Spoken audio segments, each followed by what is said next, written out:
Hey ho Pop Gengs!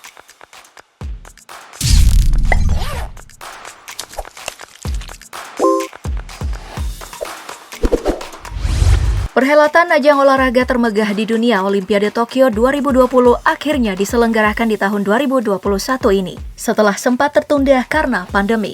Beberapa cabang olahraga pun telah menemukan sang pemilik medali.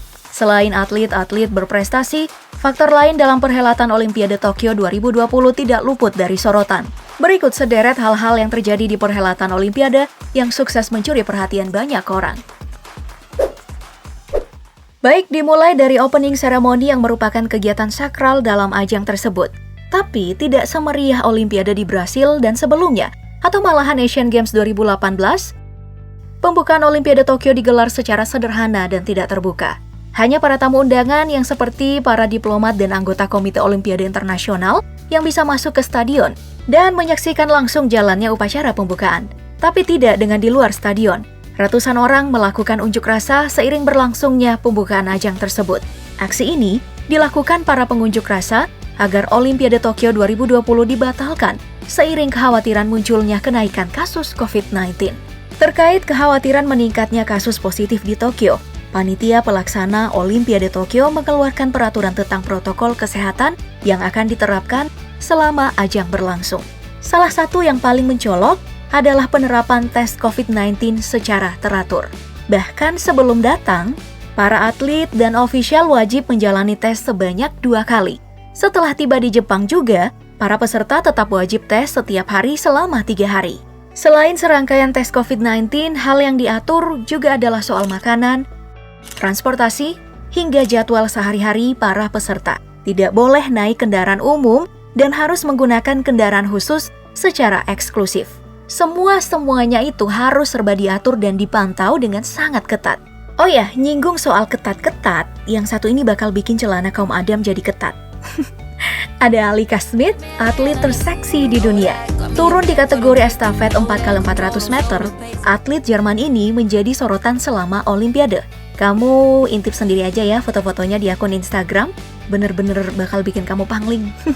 Saking cantiknya nih, majalah Playboy bahkan tertarik mengajak Alika Smith untuk melakukan pemotretan sensual.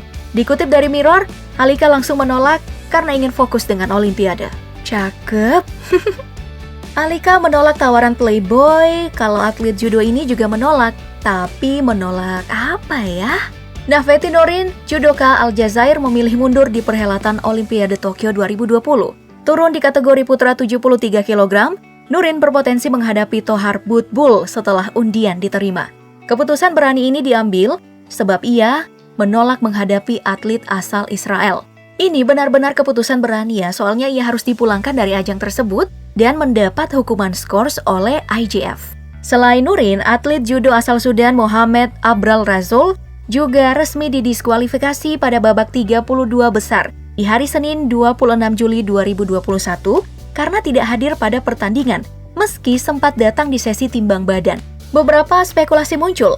Abdal menolak melawan atlet Israel, dan ada kabar juga kalau ia mengalami cedera bahu.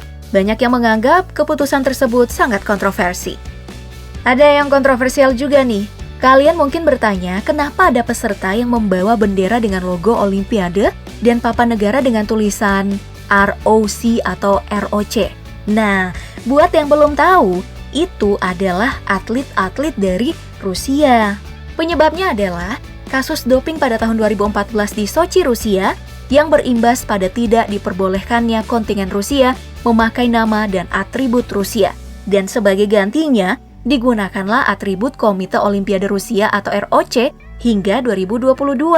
Pemerintah Rusia dianggap merusak data laboratorium dengan memasukkan bukti palsu dan menghapus file-file terkait tes doping positif. Nah, atas dasar tersebut, Rusia dilarang ikut setiap acara kejuaraan dunia hingga sanksinya berakhir. Saat ini, para atlet yang bertanding di bawah nama ROC pada Olimpiade Tokyo 2020 adalah mereka yang telah mampu membuktikan bahwa tidak terlibat skandal doping. Aduh, hal kayak gini nih yang bisa ngerusak sportivitas, iya kan? Oke, hal tidak sportif kali ini justru datang dari TV Korea Selatan MBC yang menyindir Indonesia terkait kasus COVID-19. Saat acara di file kontingen Olimpiade dimulai, TV Korsel ini memberi gambaran yang khas dari negara tersebut. Untuk Indonesia, TV Korsel mengunggah foto peta Indonesia, lalu menggambarkan kalau Indonesia sebagai negara kepulauan terbesar di dunia dan tingkat vaksinasi COVID-19-nya sebesar 6%. Gak hanya Indonesia, Romania misalnya, digambarkan dengan Dracula, lalu Ukraina digambarkan dengan Chernobyl, tragedi tentang nuklir yang memakan banyak korban jiwa. Tapi ternyata, insiden ini bukan pertama kali dilakukan oleh MBC loh. Olimpiade Beijing di tahun 2008 kala itu, MBC menggambarkan banyak negara dengan hal-hal yang bersifat negatif dari negara tersebut. Untung aja udah minta maaf. Sementara di cabang angkat besi untuk pertama kalinya dalam sejarah keikutsertaan Filipina di Olimpiade, ada atlet yang meraih medali emas. Dia adalah Hidilyn Diaz yang turun di nomor 55 kg putri. Ini menjadi emas pertama dalam 97 tahun menjadi peserta di Olimpiade. Tapi yang bikin salut nih, Hidilyn hanya anak seorang tukang becak di sebuah desa miskin dekat Zamboanga. Sejak Desember 2019, Diaz meninggalkan keluarganya untuk persiapan Olimpiade. Mirisnya, karena kondisi keuangan, Diaz terpaksa meminta donasi di Instagram pribadinya. Dan hasilnya, ia berhasil meraih emas dengan total angkatan 213 kg, sekaligus mengalahkan andalan Cina, Liao Qiuyin. Selain Hidilyn Diaz, ada juga atlet Indonesia, Eko Yuli Irawan, yang mempersembahkan medali perak dari nomor 61 kg. Dikutip dari Kompas.com, Eko Yuli berasal dari keluarga tidak mampu. Ayahnya hanya seorang tukang becak, sementara ibunya menjual sayuran di pasar. Salut ya, dan hormatku untuk kalian berdua. Tapi ada yang lebih menarik nih dari kisah Diaz. Ada anak umur 13 tahun yang mampu meraih emas dalam kompetisi cabang olahraga skateboard perempuan yang baru pertama kali diselenggarakan. Momiji Nishia berhasil unggul dari pesaingnya Raisa Leal dari Brasil dan Funda Nakayama yang menjadi rival senegaranya. Momiji mencatatkan namanya di buku sejarah Olimpiade usai mencatatkan skor 15,26. Ini motivasi nih buat anak-anak skater ya. Oh ya, buat yang belum tahu, ternyata skateboard bermula dari olahraga selancar loh. Para peselancar saat itu ingin mentransfer adrenalin berseluncur di ombak ke jalanan beraspal. California dan Hawaii menjadi tempat pertama kali dikembangkannya jenis skateboard ini. Baik, kita beralih ke kabar selanjutnya. Ada kabar mengecewakan dari dunia bulu tangkis.